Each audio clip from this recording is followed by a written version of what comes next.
Meu nome é Maurício Gabriel, eu sou natural do Rio, mas vivo há mais de 20 anos aqui no sul de Minas, em São Lourenço.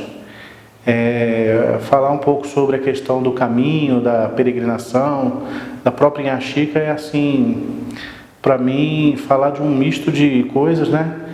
Eu sou publicitário, sou turismólogo e a segunda formação em turismo e hotelaria, eu acredito que deva muito a Inhaxica, como devoção mesmo, porque durante o processo dessa vinda morar aqui, eu tinha pouco tempo morando em São Lourenço, cerca de 2 anos, e de alguma forma tive um envolvimento para poder ter com ela uma relação de devoção. Eu sou católico, não assim fervoroso, mas costumo elevar meus pensamentos a algumas santidades. Desde criança, Menino Jesus de Praga, pela minha mãe, que me pedia que rezasse e orasse pelas coisas da escola, dos estudos, de iluminar a vida, né? Pela consagração, então, Nossa Senhora de Fátima, né, que fui batizado, consagrado em primeira comunhão em Nossa Senhora de Fátima. Batizei minha filha também com consagrado em Nossa Senhora de Fátima. Por São Jorge, guerreiro, protetor, com quem eu tenho muita devoção, uma relação comercial, negócio do meu pai. Vindo morar para cá, eu comecei a trabalhar a devoção junto a São Lourenço, nosso franciscano, né? Nosso padroeiro dos cozinheiros, dos grelhadores, dos churrasqueiros, padroeiro também, pouca gente sabe, dos cômicos e comediantes, né? E de alguma forma se aproximou a eu ter essa devoção com Inhaxica nesse ano já de 99 para 2000. É bom lembrar que a gente tinha passado por uma enchente grande na virada do ano. A cidade teve uma recuperação boa, apesar de ter sido uma coisa extremamente dramática. E as associações, a sociedade civil, todo mundo se mobilizava de que São Lourenço tinha que ter novos e belos atrativos já para a próxima temporada e erguer a cidade. E de alguma forma eu já cheguei também com esse compromisso. Como eu falei, eu morava há pouco tempo aqui e tentava ter essa segunda formação em turismo e hotelaria. E aí desenvolvi um projeto chamado na época Prondetur, que era o Programa Municipal de Desenvolvimento Turístico, que necessitava de um tripé: poder público, a sociedade civil e a parte acadêmica também, que aí eu estava pleiteando uma bolsa de estudos na então faculdade. E aí nós fizemos um trabalho muito bom com a questão do Trem das Águas, que obviamente é um sucesso, e numa dessas reuniões junto à ONG lá, né, Associação Terra das Águas, a gente se deparou com a situação de que tínhamos que ter mais atrativos turísticos, mais outras vocações turísticas. Se falava muito em turismo religioso. Na época o João me chamou e falou assim: existe um trabalho que começou com o pessoal do ciclo de formação cristã, e eles no ano passado comemoraram 35 anos e tal, e eu me agarrando aquilo como uma oportunidade. Não, vou ajudar a desenvolver, é possível, esse meu trabalho se encaixa e tal, nós podemos botar os alunos por horas de estágio para ajudar, é um trecho, mas não tinha a menor ideia do que se tratava até então. Depois fiquei sabendo que o coordenador do curso estava fazendo mestrado sobre turismo religioso, e eu insisti com ele que era o gancho, que ele desenvolvesse o projeto, tanto da peregrinação como do Prondetur, para poder efetivamente ter um bom mestrado e tudo. Convenci eles de que os alunos poderiam participar do processo e ajudar nesse, e foi o que efetivamente aconteceu. E já então no ano de 99 para 2000, eles já tinham uma avaliação de que eles tinham feito no final do ano a peregrinação. Era um período perigoso por conta de chuvas, por conta de calor e tudo mais. Eles argumentavam qual seria a melhor data para poder pensar nessa nova data. E o pouco que eu conhecia e comecei a me formar de Inhaxica, que foi me aproximando dela, e me levava a crer, né, que na época era só uma serva de Deus, mas que tinha dado a casa, a vida, né, toda a obra dela em devoção à Nossa Senhora da Conceição, que é o que a gente vê hoje lá em Baipendi. E foi muito interessante, porque haviam também um artista, eles queriam fazer a saída de um ponto estratégico lá na bairro Nossa Senhora de Lourdes, onde tinha o Marco Aurélio, um artista, um devoto, que em devoção em Inhaxica construiu uma capelinha lá, e era o ponto de partida, a gente media. E assim foi feito, mapeamos, ajudamos a desenvolver, colocamos pontos de apoio para poder realmente orientar. Nos preocupamos com as questões do horário, coisa que a gente se preocupa até hoje, mas que não temos controle hoje.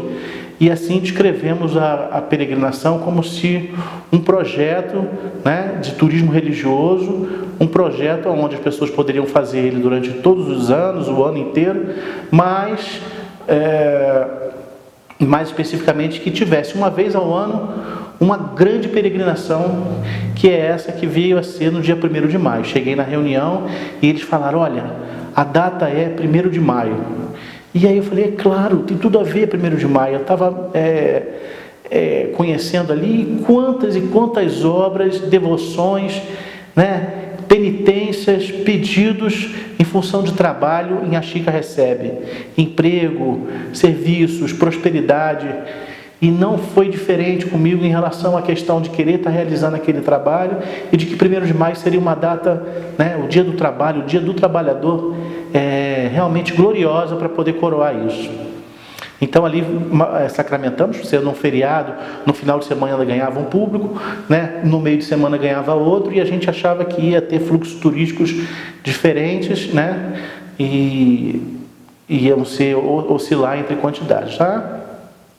Nessa primeira edição a gente teve essa grande peregrinação, um aporte muito bom, né? A saída dos peregrinos, nós fizemos uma medição de número de peregrinos, por que moviam os peregrinos, né? Tivemos perguntas, formulários, entregamos aos peregrinos um certificado do peregrino, entregamos um mapa que ele se orientava e tudo. Para mim, particularmente, faltava alguma coisa. Eu estava com um envolvimento muito profissional naquilo ali, né? Dessas 21 edições, apenas 12 eu fiz efetivamente caminhando. E ainda não teria sido a primeira eu caminhando, porque eu estava envolvido no processo de organização, de, né, medição e tal, e eu me sentia efetivamente preparado para caminhar, né? No ano seguinte eu achei que tinha que ter essa aproximação mais introspectiva, religiosa, e aí foi no ano de 2001 que eu realmente caminhei na peregrinação. Vou te dizer que foi algo assim, ao mesmo tempo que revelador, muito sacrificante. Eu, por várias vezes, imaginei que realmente não chegaria lá ao Santuário da Conceição. Lembro como se fosse hoje o trecho final já em Baipendi. O horário teria sido realmente muito infeliz, porque aquele trecho final lá das pedras, a perna já não levanta mais e tudo. E eu levei realmente uma semana para me recuperar daquilo. Achava que tinha feito alguma coisa preparado, mas eu... depois, pensando melhor, e no ano seguinte, eu vinha refletir que eu não tinha feito a peregrinação com o coração da fé. Eu tinha feito a peregrinação como se estivesse acompanhando outras pessoas numa caminhada.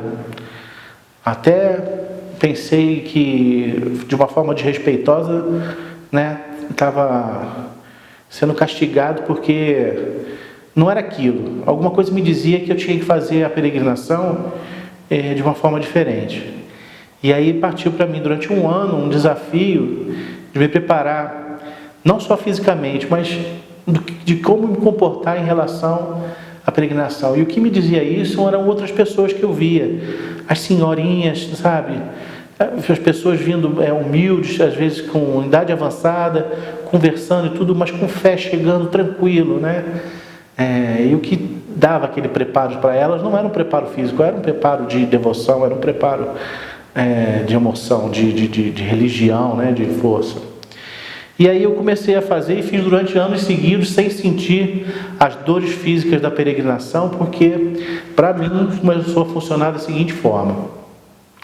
A peregrinação, você até convida uma pessoa para ir junto, ou encontra uma pessoa para fazer junto com você, mas em determinado momento você tem que estar sozinho com seus pensamentos, você tem que estar sozinho com a sua fé, seja ela qual for, e isso tem um porquê, eu vou falar.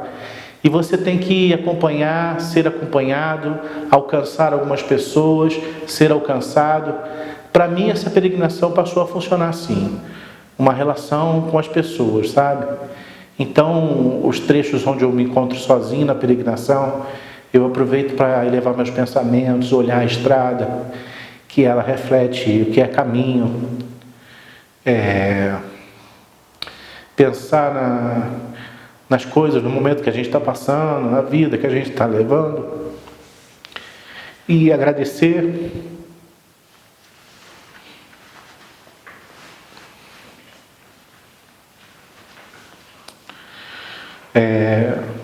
Muito agradecer. A Inhaxica é muito poderosa e o último ano que eu fiz a caminhada peregrinando foi em 2013 e aí os pedidos já estavam com foco mais familiar e tudo mais. Bom, em determinado momento o projeto da peregrinação começa a ganhar outro vulto. Havia questões políticas, sociais, haviam questões de todas as ordens, todo aquele roteiro que a gente tinha em sair lá da capela lá do bairro de Nossa Senhora de Lourdes, acabou sendo visto de uma forma um pouco ruim pela igreja. Lá em Inhaxica, elas não aceitavam a questão da peregrinação, sair dali, por talvez ele não ser uma pessoa religiosa como e tal. Então a peregrinação ela tinha que estar acima disso. Então as pessoas que tinham algum tipo de fé saíam dali, as que tinham outro tipo de compromisso religioso católico com a Igreja Católica esperavam a bênção do peregrino lá na praça da Igreja Matriz, e haviam os outros que saíam de outros pontos. Hoje a gente encontra no caminho pessoas vindo de Carmo de Minas por outros trechos. Acabou que a gente começou a não ter um controle sobre isso. E aí, como para mim era só uma questão de um projeto a princípio, depois um envolvimento, coube também ver como analisar isso, né? E aí a gente percebeu que a gente não tinha mais controle. A nossa preocupação é que as pessoas que saíam de noite podiam pisar no buraco, só a partir de uma hora que a gente ia ter algum tipo de assistência, de socorro. Os pontos de água só eram montados até um certo horário e tudo. Então, hoje há uma consciência de que montamos uma estrutura lá para a grande peregrinação, mas as pessoas têm que ter as suas precauções, né? Em levar um protetor solar, se hidratar, calçado macio, ter cuidado, levar lanterna, porque muitas têm saído por volta de 11 horas da noite do dia anterior, há quem tenha saído 10 do dia anterior. Então hoje realmente a peregrinação virou uma data só para dizer à pessoa, eu estou com Inhaxica nesse projeto, né? Acho que é a parte nossa de São Lourenço, é a parte nossa de devotos e peregrinos dizendo, estou com Inhaxica participando disso, apesar dela ser uma santa lá de Inhaxica, né? Na verdade lá de São João del Rei, onde nasceu, mas que veio para Baipendi e ganhou com São Lourenço e a religião, né? E aí, durante esse processo, teve também a oportunidade com a zona de abrangência da Estrada Real, né? Teve um ano que nós fizemos, inclusive, com sinalização da Estrada Real, selo do marco da Estrada Real e tudo mais.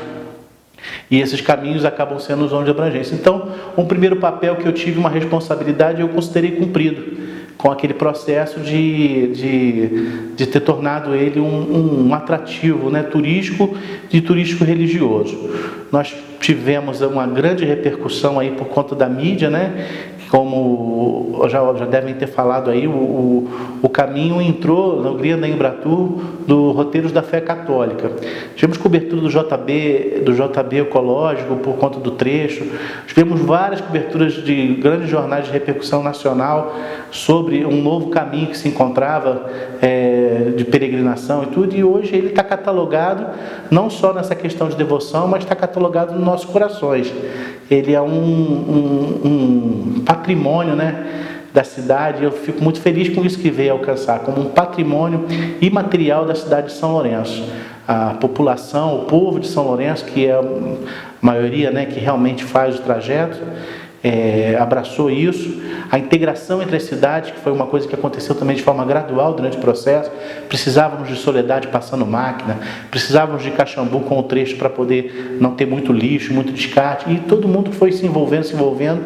Hoje é uma coisa que cria um prazer, não só pela devoção, mas cria um prazer e uma satisfação muito grande de todos os envolvidos. Eu tenho realmente uma consciência disso, né? Durante aquele processo em que falava que a peregrinação seria no dia do trabalho, e caiu perfeitamente, uma coisa que eu esqueci de mencionar era que o Paulo Coelho, em uma das suas obras, ele dedica a Inhaxica, que é o livro Maktub. Ele tinha feito, inclusive, uma promessa de trabalho, que se ele viesse a ser um grande autor, como de fato se tornou, né, um grande escritor, né, ele todo ano traria 3 rosas, né, em devoção a Inhaxica. E aí ele teve um acidente numa época que a sobrinha veio a ser batizada aqui e ficou muito devoto e dedicou um dos livros à obra Inhaxica de Baipendi. Então eu acho que muito do que eu faço hoje, no meu dia a dia, no meu trabalho, elevo o pensamento em Inhaxica, dedico muito do meu trabalho, da minha força, da dedicação, e acho que muitas pessoas devem fazer dessa mesma forma, não só pelo poder e a graça dela, não, mas para que ela realmente seja ecoada como essa santa, hoje a gente pode dizer, né, santa, que tanto nos atende, tanto nos agracia e nos dá de retorno. E que nós possamos dar pelo menos para ela essa devoção, esse carinho, quem não puder fazer tanto, que pelo menos peregrine uma única vez, ou que pelo menos, né, eleve o pensamento numa oração. Muito obrigado.